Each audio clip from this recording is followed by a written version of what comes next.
Head sõbrad, räägin teile ühe seiklusmaa väärise loo. See lugu räägib meie turismiklastri 100 partneri takistusjooksust aastal 2021. Aasta algus ennustas mitte ainult meile, vaid kogu Eesti turismisektorile väga keerulist hooaega.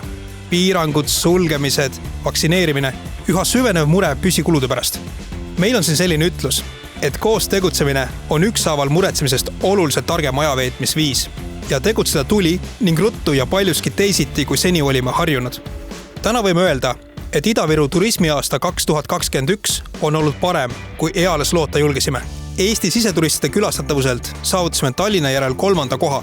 Juunist augustini veedeti meie juures kokku üle 148 000 öö. Seda on 50 000 öömist rohkem kui 2019. aastal. Aga absoluutarvus lisaöödes saime suurepärase teise koha. Mõelda, eestlane võttis kohe peale Pärnumaa külastussuuna Ida-Virumaale. Küsite, mis viis meid selliste tulemusteni? Kohe räägin. Üks peamisi mõjutajaid oli avaliku ja erasektori investeeringud. Valmisid näiteks Narva jõetramm, Sillamäe promenaad ja Kauksi rannahoone.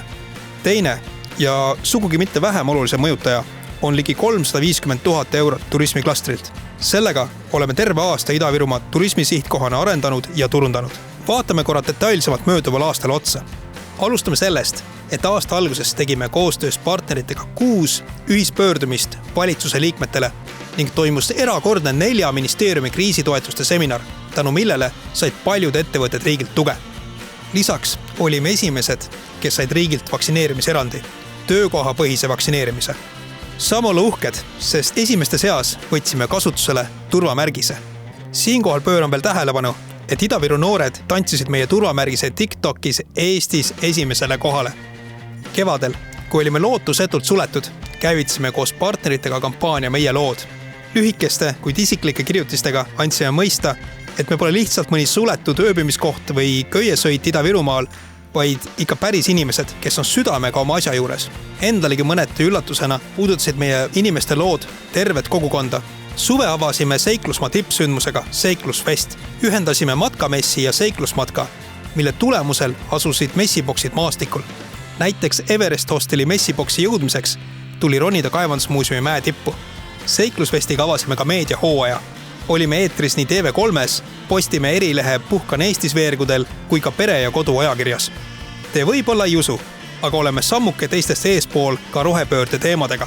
Väikestest roheettevõtmistest sündis sel aastal suur Seiklusmaa TV videoprojekt Roheline kannapööre Ida-Virumaal. Juba 5. korda toimus konkurss parim uus seiklus. See on tõeline tootearenduse mootor. Sel korral valmis tervelt 20 uut seiklust. Ida-Virumaa on seiklusteks loodud ja kus on seiklust, seal on ka inimesi. Tuleb vaid meedia vahendusel see välja hõigata. Ning seda me ka tegime ja saime rekordarv meediakajastusi. Novembris toimunud 4. maitseseiklusele tulid kohalike toiduvõlusid kajastama Eesti tippgurmee ajakirjanikud.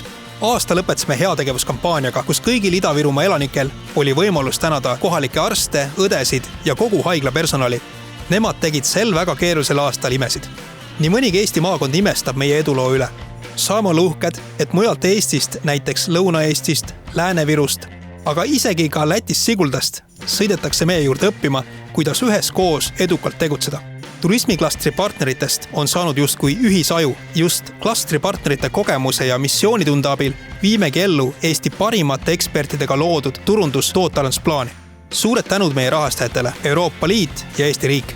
Samuti koostööle EAS Turismiarenduskeskusega ning muidugi kõik meie klastripartnerid. Tänu teile oleme leidnud oma koha Eesti elanike südametes ning nemad on leidnud kiirtee meie juurde. Üks asi veel. Meil on üks sammune unistus. Soovime olla number 1 turismisihtkoht Eestis, kohe Tallinna järel. See tähendab möödumist suvepealinn Pärnust ning 2-kordset kasvu. Meie senist teekonda arvesse võttes julgen väita, et oleme koos tänaste partneritega sellele unistusele lähemal kui ealeski varem. Tule turismiklastri partneriks ja koos jõuame kaugemale.